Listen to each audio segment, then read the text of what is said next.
Hello everyone, welcome in my YouTube channel Biology for Neat Crackers. Students, हम biotechnology chapter discuss कर रहे थे और इस चैप्टर में आज आप लास्ट टॉपिक देखेंगे डाउन स्ट्रीम प्रोसेस। देखिए अभी तक आपने क्या किया था, बायोरिएक्टर के द्वारा कल्चर कर लिया था। लास्ट वीडियो में मैंने आपको बताया था कि आपने क्या कर लिया था, कल्चर कर लिया था। ठीक है, मीन्स क्या किया था, वो जो बैक्टीरिया था जिसमें आरडीएनए आपने ऐड किया था, इस बैक्टीरिया की संख्या आपने बहुत ज़्यादा बढ़ा ली थी बायोरिएक्टर के द्वारा, और इसके थ्रू बनने वाला जो भी प्रोडक्ट है, रिक्वायर्ड प्रोटीन, विटामिन्स, हार्मोन जो भी चाहिए थे आपको, ठीक है, वो भी लार्ज अमाउंट में बन चुका था। ठीक, अब इसको क्या करना है, अब ये जो प्रोडक्ट्स जो बन चुके हैं, अभी आपको उसको क्या करना है, मार्केटिंग करनी है, मीन्स मार्केट में लाना है। तो मार्केट में कैसे आएगा, जब उसको अच्छे से फिल्ट्रेट किया जाएगा, उस जो प्रोडक्ट है उसके साथ जो अदर कंपोनेंट होंगे, एक्स्ट्रा चीज़ें जो यूजलेस हैं, उसको आप क्या करोगे, रिमूव कर दोगे, तभी तो आप क्या करोगे, मार्केट में लाओगे। तो देखिए यहाँ क्या लिखा है, this process include separation and purification. इस प्रक्रिया में अलग किया जाता है और प्यूरिफाई किया जाता है, which are collectively referred to as downstream process. इस प्रोसेस को क्या बोलते हैं, डाउनस्ट्रीम प्रोसेस। एक्चुअल में डेफिनेशन यही, एक्चुअल में यही है। इसके अलावा कुछ साइड में लिखा है कि the product has to be formulated with suitable preservation. फिर प्रोडक्ट जो बन जाता है, फिर उसको चूँकि लंबे समय तक रखना होता है तो कुछ प्रिजर्वेटिव्स उसमें डाल देते हैं, और फिर उसके बाद कहाँ भेजते हैं, क्लिनिकल ट्रायल के लिए। तो बोला such formulation has to undergo through clinical trial as in case of drug.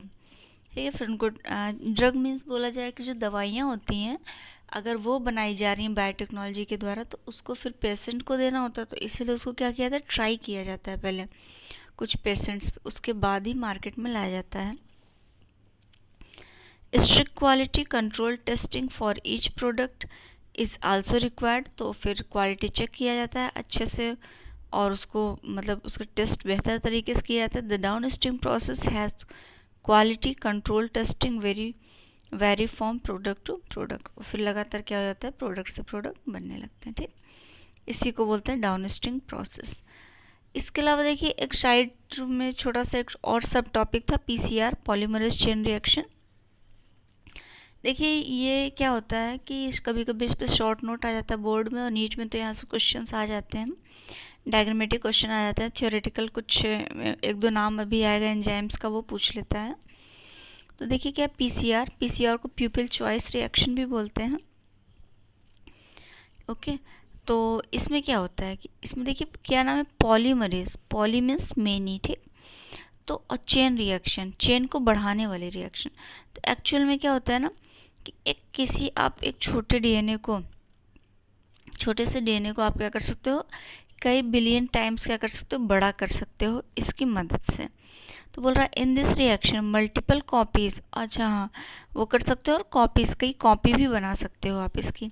तो क्या बोल रहा है कि in this reaction multiple copies of the gene या डीएनए, जीन ऑफ इंटरेस्ट है या तो DNA, is synthesize in vitro.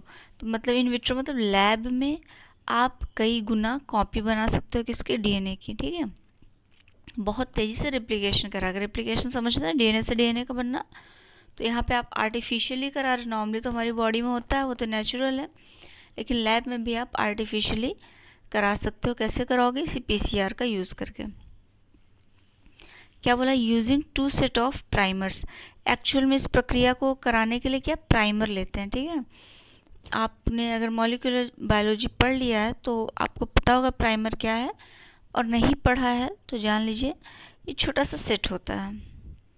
ठीक है, जैसे जैसे डीएनए तो बहुत बड़ा है, ठीक, डीएनए तो बहुत बड़ा है, बट इसी इसी डीएनए की दूसरी कॉपी बनानी है, तो इसी डीएनए की दूसरी कॉपी बनाने के लिए कुछ इनिशिएटर, कोई शुरुआत कराने वाला होना चाहिए ना। तो ये जो छोटा सा है ना, ये छोटा सा, इसी को क्या बोलते हैं, प्राइमर बोलते हैं। तो क्या बोला, small chemically synthesized oligonucleotide that are complementary to the region of DNA. Complementary का मतलब देखिए डीएनए का 1 and 5 होता है, दूसरा 3 होता है। ठीक, तो अगर ये 5A3 है तो ये जो आपने छोटा सा लगा रखा है प्राइमर, इसका ये क्या होगा, ये 3 होगा और ये क्या होगा, 5 एंड होगा। मीन्स क्या है, अपोजिट होता है, नॉर्मल डीएनए का अपोजिट स्ट्रैंड होता है। ठीक है, तो क्या बोला है कि इन, फिर से पढ़ते हैं कि in this reaction multiple copies of gene या DNA gene of interest is synthesise, बनाया जाता है इन विट्रो लैब में, such using 2 set of primer. और इसमें क्या यूज़ करते हैं, प्राइमर के 2 सेट्स का यूज़ करते हैं। 2 क्यों यूज़ करते हैं आगे मैं बताऊंगी आपको। एंड एंजाइम डीएनए पॉलीमरेज, इसके अलावा एक एंजाइम यूज़ करते हैं, क्या, डीएनए पॉलीमरेज। ठीक, अच्छा 2 सेट क्यों, देखिए डीएनए क्या है, डबल हेलिक्स है। ठीक, रिप्लिकेशन होने के लिए क्या है, डीएनए ओपन हो जाएगा पहले तो, अपना अपना डबल हेलिक्स। ठीक, तो अब ये जो खुल गया है तो दोनों ही, ये जो खुले हुए दोनों हैं, दोनों ही डबल होना चाहेंगे। तो एक प्राइमर इससे आके लगेगा और एक प्राइमर इससे आके लगेगा। ठीक, तो इसी वजह से क्या हो जाता है, 2 प्राइमर चाहिए होते हैं। ओके, नेक्स्ट क्या लिखा, देखिए the enzyme extend the primer using nucleotide provide is the reaction and genomic DNA as a template. ठीक, अब देखिए यहाँ पे क्या है, इस पूरी लाइन का मतलब समझिए आप। आपको जिस डीएनए का रेप्लिकेशन करना है, देखिए जिस डीएनए का, ये डीएनए था, इसका रेप्लिकेशन करना है। ठीक, तो आपने इसको ओपन कर लिया, एक इसको ओपन कर लिया, मीन्स इसी को ओपन कर लिया, तो 2 अलग अलग हो गए। तो क्या बोला है, enzyme extend the primer using nucleotide. अब क्या होता है कि यहाँ जो प्राइमर लगे हैं, एक प्राइमर यहाँ लगा, एक प्राइमर यहाँ लगा। ठीक, और लगने के बाद जब आप इसी में दोनों के पास क्या ऐड कर दोगे, यहीं डाल दोगे एंजाइम। कौन सा एंजाइम, ये अभी पढ़ा था, डीएनए पॉलीमरेज। ठीक, जिस समय दोनों एक स्ट्रैंड से आके एक प्राइमर, दूसरे स्ट्रैंड से आके दूसरा प्राइमर लग गया है, आप क्या डाल दोगे, फिर ये एंजाइम डाल दोगे। कौन सा, डीएनए पॉलीमरेज। तो वो क्या करेगा, वो प्राइमर को एक्सटेंड करने लगेगा, मीन्स बढ़ाने लगेगा धीरे धीरे। यहाँ पे क्या होगा, इस प्राइमर में धीरे धीरे आके nitrogenous bases A G C T ऐसे आके जुड़ते जाएंगे और धीरे धीरे आप देखेंगे प्राइमर बढ़ता चला जाएगा, बढ़ता चला जाएगा। ऐसे नीचे वाले में भी लगते चले जाएंगे, बढ़ता चला जाएगा। ठीक, तो एक टाइम पे होगा क्या, देखिए, वेरी सॉरी, एक टाइम पे आपने ये जो इसका डीएनए अलग किया था ना, ये इसी का चूंकि प्राइमर लगा तो धीरे धीरे प्राइमर बड़ा होगा, तो एक टाइम पे ये और एक टाइम पे ये। तो देख रहे हैं आप, आपने तो लिया था 2 स्ट्रैंड, लेकिन यहाँ क्या बन गए, 4 बन गए। ठीक, तो क्या हुआ, उसी प्राइमर पे धीरे धीरे आके नाइट्रोजनस बेसिस लगते गए और वो लंबा होता चला गया। ठीक, तो अब ये क्या है, अब ध्यान से पढ़ेंगे तो क्लियर हो जाएगा। The enzyme extend the primer means बढ़ाता है यूजिंग न्यूक्लियोटाइड। क्या यूज़ करके, न्यूक्लियोटाइड्स को यूज़ करके। मीन्स न्यूक्लियोटाइड्स का मतलब कि नाइट्रोजनस बेसिस के साथ साथ और भी चीज़ें लगेंगी, पेंटोज शुगर भी लगेगा, फॉस्फेट भी लगेगा, तभी तो डीएनए बनेगा ना। तो पूरा क्या हो जाएगा, न्यूक्लियोटाइड धीरे धीरे आके जुड़ता जाएगा, लंबा हो जाएगा। And the genomic DNA as a template. Genomic DNA का मतलब वो जो पहले से आपने ले रखा था, ये जो ओपन वाला डीएनए था, ये ऊपर का या नीचे का। ठीक, इसको बोला गया जीनोमिक डीएनए। तो ये कैसे कार्य कर रहे हैं, टेम्पलेट की तरह। टेम्पलेट मतलब बोला जाए एज यूजुअल है, और इन्हीं के अपोजिट में क्या होगा, इनका अपोजिट नाइट्रोजनस बेसिस आके लगते जाएंगे, तो वो क्या होता है, टेम्पलेट्स हैं। If process of replication of DNA is repeated many times, अगर यही प्रक्रिया बार बार की जाए, the segment of DNA can be amplify, तो जो डीएनए के सेगमेंट होंगे और एम्पलीफाई मतलब और बड़े हो जाएंगे, टू अप्रॉक्सीमेटली बिलियन टाइम्स। अब ये और आगे प्रक्रिया करते जाइए, लंबे होते चले जाएंगे, होते चले जाएंगे, तो क्या हो जाएगा, बिलियन टाइम्स, लगभग 1 बिलियन कॉपीज बन जाएंगी। ठीक है, डबल भी होते चले जाएंगे, लंबाई भी बढ़ेगी और डबल भी हो जाएंगे। ठीक, तो ये हो सकता है। ओके, नेक्स्ट देखिए क्या है, सच रिपीटेड एम्पलीफिकेशन, ये जो एम्पलीफाई किया जा रहा है, बढ़ाया जा रहा है, is achieved by use of thermostable DNA polymerase. Actual में वो जो एंजाइम यूज़ किए थे, उस एंजाइम का पूरा नाम है थर्मोस्टेबल डीएनए पॉलीमरेज, और ये एंजाइम किससे निकाला गया है, बैक्टीरिया से। लिखा है isolated from a bacteria thermos aquaticus. तो एक बैक्टीरिया होता है थर्मस एक्वाटिकस, उसी से क्या किया गया था, इस एंजाइम को निकाला गया था। Which remain active during high temperature, और हाई टेम्परेचर पे काफ़ी एक्टिव होता है। Induce denaturation of double strand of DNA, और इसके अलावा क्या करता है कि जो कि शुरुआत में ये जो डबल हेलिक्स रहा होगा, इसको अलग करने आपने किया था ना, तो इसको अलग करने में भी इनका मेन रोल होता है। या क्या कहते हैं, डीनेचर्ड मतलब ये डबल स्ट्रैंड है उसको अलग अलग कर देते हैं, अलग एक एक स्ट्रैंड में तोड़ देते हैं ये एंजाइम।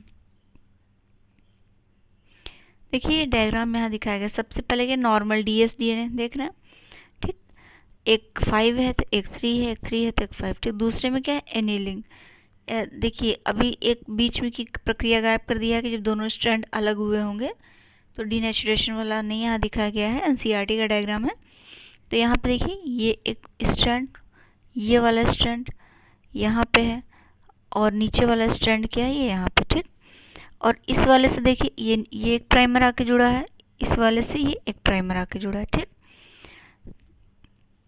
और ध्यान दीजिएगा कि अगर इसका 5 प्राइम से 3 प्राइम है ना, देखिए प्राइमर क्या है, 3 प्राइम से 5 प्राइम है, ध्यान दीजिएगा अपोजिट, ठीक।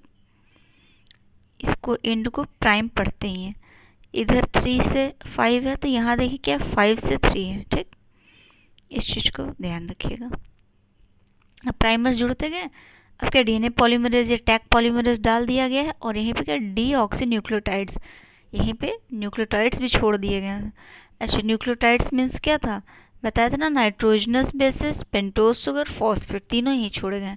तभी आके क्या होंगे, वो किनारे से ऐसे ऐसे ऐसे ऐसे ऐसे, ऐसे यहाँ लगते चले जाएंगे, और एक टाइम पे क्या होगा, जब वो लगते चले जाएंगे तो क्या लंबा ये होता लंबा चला जाएगा और ये बन जाएगा, ठीक।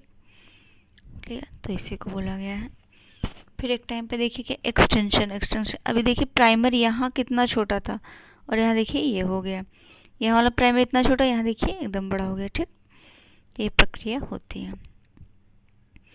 और देखिए 30 साइकिल्स, इसको बार बार रिपीट करिए, लगभग 30 बार 30 साइकिल्स करिए तो लगभग एम्पलीफाइड 1 बिलियन टाइम्स क्या हो सकता है कि बन सकता है, ठीक। तो ये क्या था, पीसीआर। फाइनली आपका जो बायोटेक्नोलॉजी का फर्स्ट चैप्टर है वो ख़त्म फिनिश हो चुका है आपका। और फिर बायोटेक्नोलॉजी के आगे आप देखेंगे यूजेस कहाँ हैं, तो वो हम नेक्स्ट लेक्चर से स्टार्ट करेंगे। Okay, thank you.